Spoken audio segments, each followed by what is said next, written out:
What's good? All right, so what I wanted to show in this video is I wanted to show this chart right here. Hopefully, I get some drivers that look at it. Busy hour chart rates, total trip time, which is $0.46 per minute, which equals $27.60 per hour.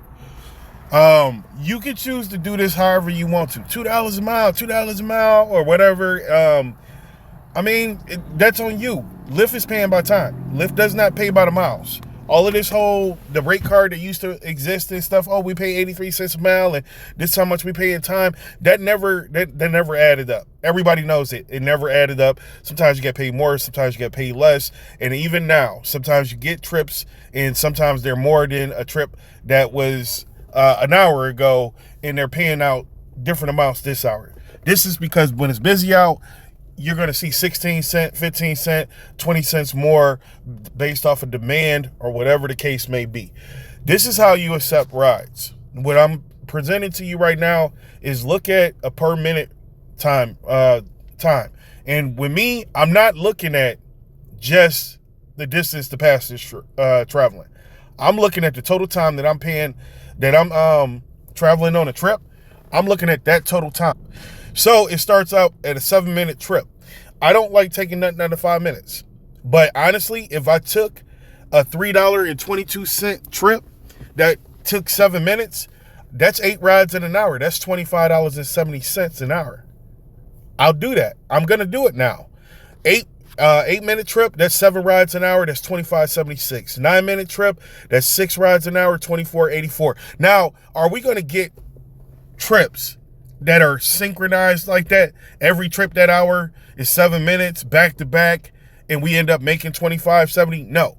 That's why on the app it shows you that hourly rate. Like that's saying $24.36 an hour. That's based on trips like that. And so when you look at the total time, this trip is going to take 25 minutes. So you're likely only going to complete 2 trips that hour, which brings it up to 20, 30, but you might take another trip after that, which is that covers the remainder of that hour. So that means 3 trips inside of that hour. 2 of them would be equivalent to 20, 30, and then another trip, which will make that 20, 30 actually go over. So you're going to average out to 24.36 if you take a shorter distance trip, meaning the lower fare or whatnot. So some of these hours are not going to make much sense to you. If you take a look at the 8-minute and you're being paid $3.68, you're doing 7 rides. That's how it's going to look on the screen. So 7, but it's going to show, of course, less money or whatnot. But my graph is based off of what I'm going to accept the ride at. So if it's an 8-minute trip, I'll accept it at $3.68 based off of book time and 7 rides being $25.76. So as you can see in some of these, the amount goes up and then it goes, but then it also ends up going down. Like a 9-minute trip is saying $4.14 and the average is 6 rides is $24.84. But a 10-minute, $4.60, 6 rides is $27.60. Now, when we go up to 11 minutes, it goes up as far as the dollar amount, $5.06. But then the amount of rides I can complete is 5 rides, and then it goes all the way down to $24.30. Now you look at 12 minutes at 27, but 13 minutes goes down to 23. See, I know this may not seem reasonable to some people, and they're like, wait, I don't understand. This is based off of 46 cents per minute.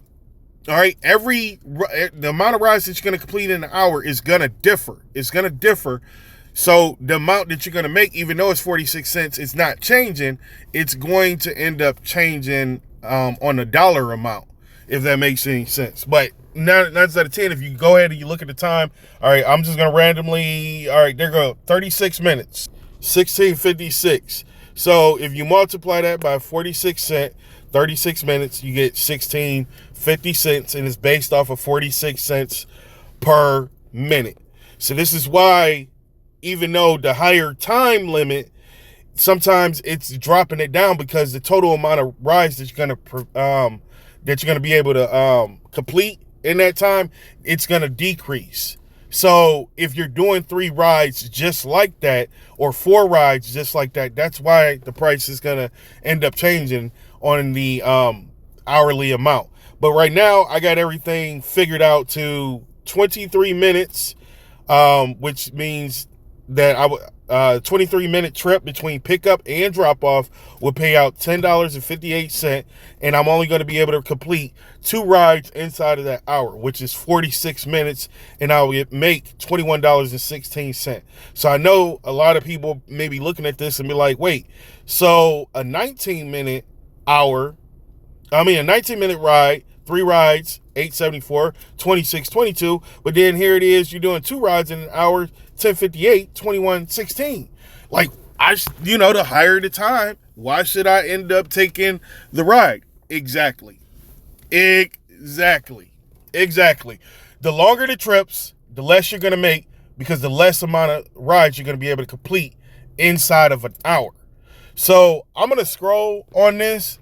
If you want to write it down and try this out, you can go ahead and you can try this out.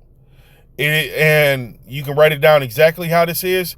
But you as a driver, if you want, you can make you out a chart and say, I'm trying to make 54 cents per minute, or I'm trying to make 68 cents per minute. If you value yourself and you want to try $1 per minute, you can do that.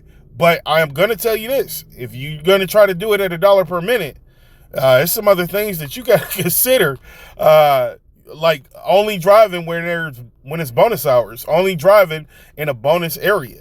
I made this chart to allow me to accept more rides and make more money, because otherwise I'm going to accept less rides. I'm going to have more time that I'm sitting here and I'm waiting until I get a ride that pays out what I want it to pay out. So I know if you're looking at this chart, you're seeing the numbers just going down, down, down, down. This is why I'm not going to take a trip, like a 50-minute trip. I'm not going to take that trip because I know they may not even pay me $23. Sometimes for a 50-minute trip or hour trip, in my market, they're only paying $18 or $22.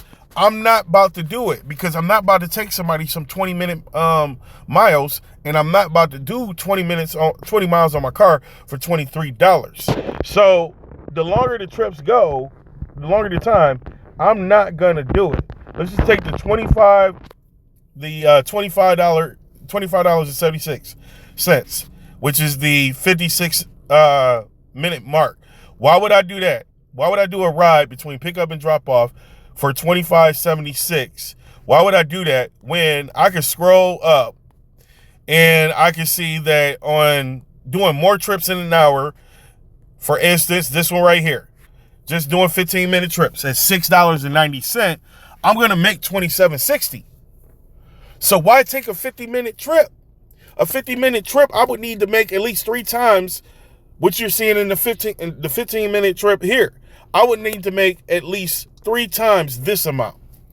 In order for me to accept that trip, I'd need to make at least 3 times to take somebody almost an hour away, between pickup and drop off, I mean.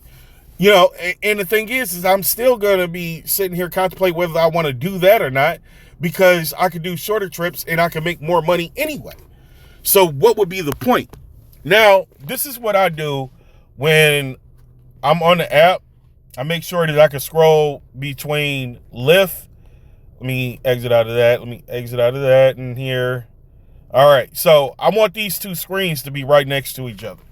So that way, when Lyft sends me a ride, I can go over here. I know that I always try to make sure that it's around this area right here.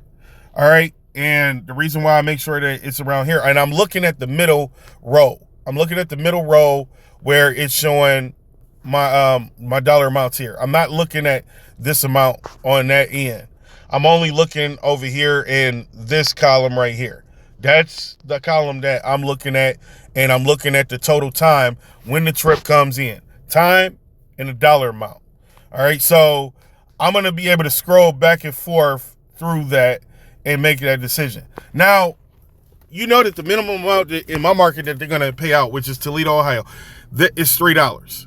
So if I get a trip and that trip is only going to take me 4 minutes between pickup and drop off, can I do that trip at $3? Yes, I certainly can.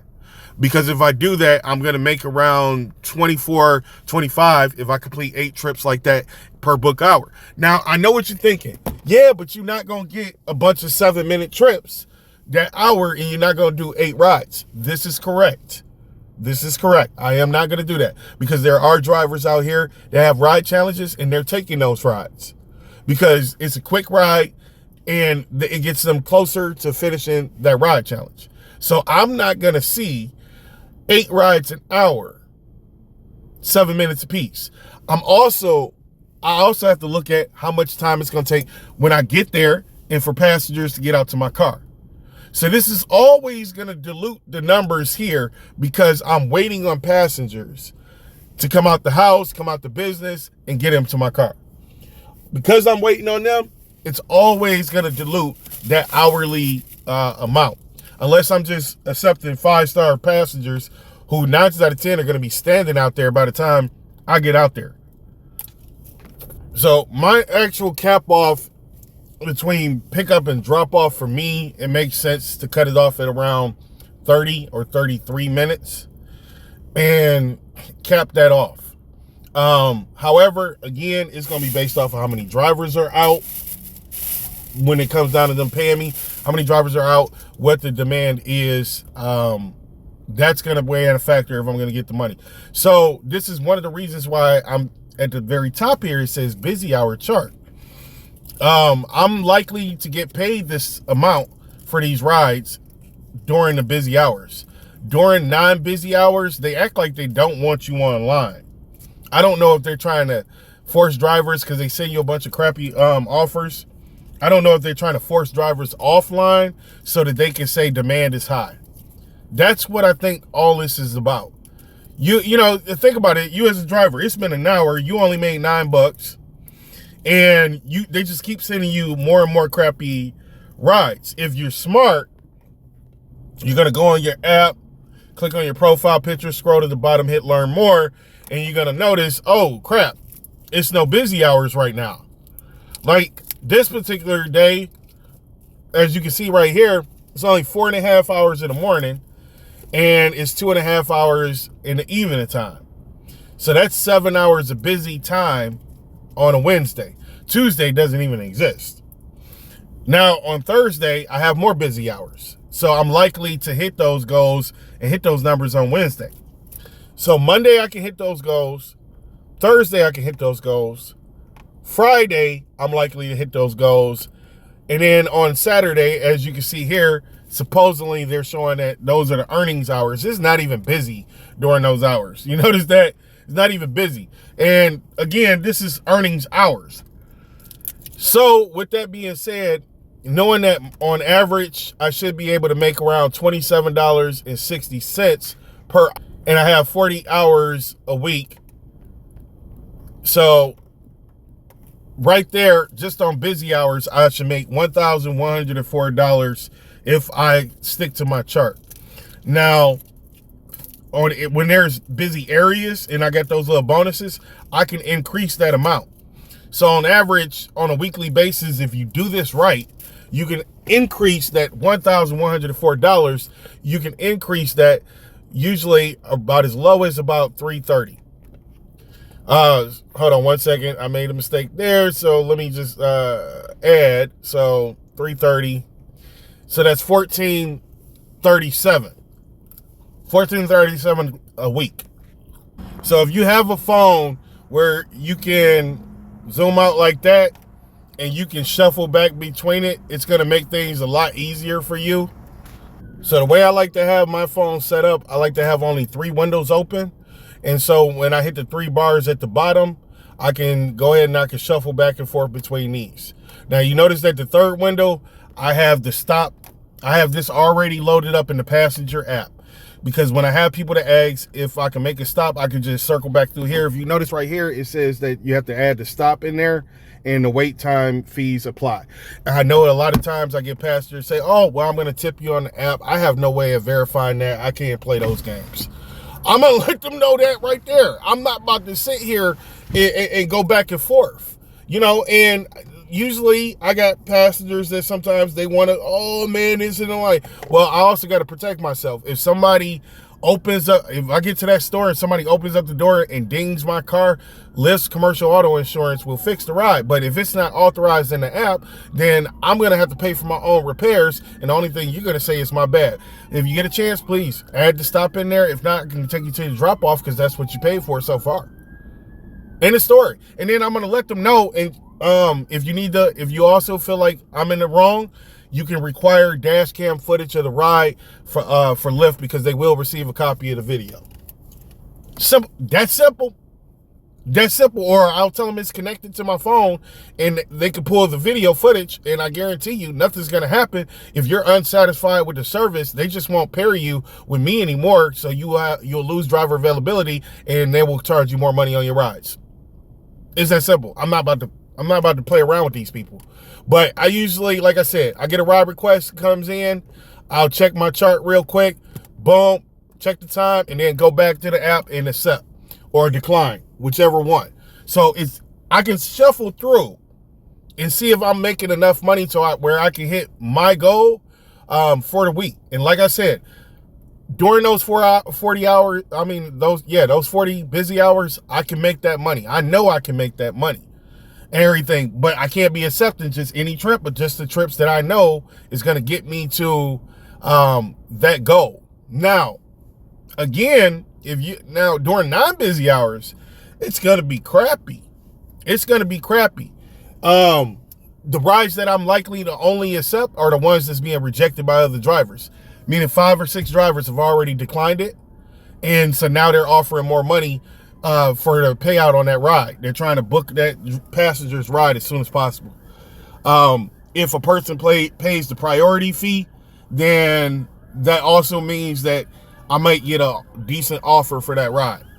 Outside of that, things are not going to add up the way that I wanted to add up. Like right now, I got to go back home. I got to cook. I was supposed to be back I'm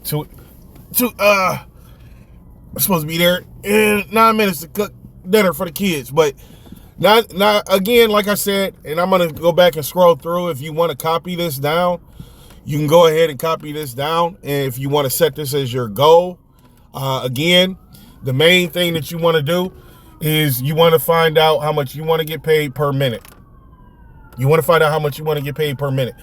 In my market, Lyft actually pays, if you Google it, it comes up to where drivers in the market, it used to say 11 to 14. Now I think it says 14 to $17 an hour, which means that when it's not busy, drivers are making around $14 an hour. That's what Lyft is paying out. Off of you as a driver, Lyft may be making 40, 50 bucks, but they're only paying you around 14 to 17 in the market, 14 being non-busy. So if it is 14 to 18, then in my market, drivers stand, if they accept every ride request, you stand to make around 24 cents per minute during that hour. 24 cents. And at the higher end, when it's not busy, you're looking at making 30 cents per minute. So again, 20 something cents per minute, around 14, and then 30 cents per minute at $18 in an hour. So yeah, when it's not busy out, it's not a whole lot of money, not in my market. And that's why I say me making 46 cents per 46 cents per minute is not bad, because when it's not busy, we're also sitting here. Okay, not only are you declining lowball offers, but so you have that wasted time in an hour. And now you're looking at, hey, at least I'm only trying to accept rides that are $14 payout, or whatever the case is for the drivers. But I believe that my chart that I have here, it should apply all the time. And this is how much I should be getting paid for, for trips. And like I said, just in case if you are looking again, this is the per minute trip rate. That's the per minute trip rate in that column. And in the second column, this is based off of total rides in an hour. So per minute rate, per ride to the left, and to the right is based off of how the total rides inside of an hour, based off of that, each ride being the time frame to the left. So hopefully I got that across to people and everything. And again, I'm going to go ahead and I'm going to scroll through this again. And I'm also going to calculate and show you. I'm not going to scroll down to like the hour rate or nothing like that, because I'm not gonna do it. I might max out at the, I would say maybe the 34 or 36 minute, but after that 40 something minutes rides and all of that and everything, I'm not doing it unless it's off street and it's maybe 8 miles. Maybe it's possible that I might take it, but outside of that, and that's just where the passenger's traveling, I'm not really thinking about the pickup distance. If I go on, when I go online, if they are sending me crappy offers, I'm just going to put on my filter. At the most, I may be looking at, and if I set it for 5 miles, I may be looking at 8, maybe 10 miles on there. And I will tell you this as well. If you put on your filter, that's when you click down here, click on the stay within area filter. I recommend, if it's slow out and you don't want to get a bunch of bullcrap offers and your ratings drop down, makes your attitude suck and everything, you bring that filter down to 5 miles. But see, Lyft likes to play games with you. You will have a ride, the pickup is here, and the drop off is, say, right here. But you can't go on a straight line to there. You know, instead, you're looking at picking up here, and then you end up going here, and then outside, and then back in here. They have a habit of doing stuff like that. I don't even like it. And also, if they want you to get to a certain area at a certain time, they give you an alternate route. That's why you have passengers that sometimes they get pissed off at you. Like, why did he turn here? Or why did he keep straight? Or this and that. You know, and again, it's putting more miles on your car for that ride. But they want you to get in that area at a certain time so that they can get a ride that they know is coming through. They can go ahead and they get that ride completed by you. But at the same time, you may not even accept that ride request. So I don't understand why they even bother doing that. Do not increase my miles because I have a filter on. Don't increase my miles because you want to get a ride completed or whatnot. You know, I don't care about your reputation on getting people what they want and everything. I only care about mine, and that's it. So again, I hope that you find that chart to be real helpful and see if it works for you. I know that I have already tried it out, and I know that it does work. When I know that it's busy out or whatever, like I said, sometimes I don't even flip through and the screens. I don't even flip through. I just look at what Lyft has already shown on the app for the hourly rate. A lot of times I just look there and I don't even look at this part right here. It's to force myself to do more rides and try to make the money and not really think about the total miles. Like, I think that pickup was like 3.9 and then the drop off is 6.3. I know that I want $2 per mile on that end at least. I'm already picking up people for free. So why can't I get $2 per mile on the distance that the passenger is traveling? I don't understand why I can't get it. And it really ticks me off to see that most of the time that I can't even get $2 a mile on the passenger's travel distance when they know that I'm picking people up for free. You know, that doesn't make any sense at all. But this particular ride, I did take it. I did take it because they were paying out more than usual. The $1.50 was more, that was the bonus. But even if you subtract the bonus, they're still paying out more. That ride usually would pay out anywhere between $4.80 and $5.15. That's what 6.3 miles would pay out. So that's why I'm saying I had to make my chart so I could do things more efficient. Well, a way that I think would be more efficient to where I can do more rides. Because if rides are based off of what your bonus hours would be or your ride challenge would be, I need to complete as many of them as I possibly can. And I need to get this money together so that when it's time to get another car or it's time to go traveling or whatever the case may be, I have a bank account full of money. You know, doing this full time, you know, again, doing this full time, man. Yeah, you have to be making money. You can't be sitting around playing games. Some drivers can afford to do that, especially ones with, you know, a full-time job already. I can't. Thank you for watching. I hope you appreciate the video. Like, share, and subscribe. I appreciate you. I hope you do find this helpful.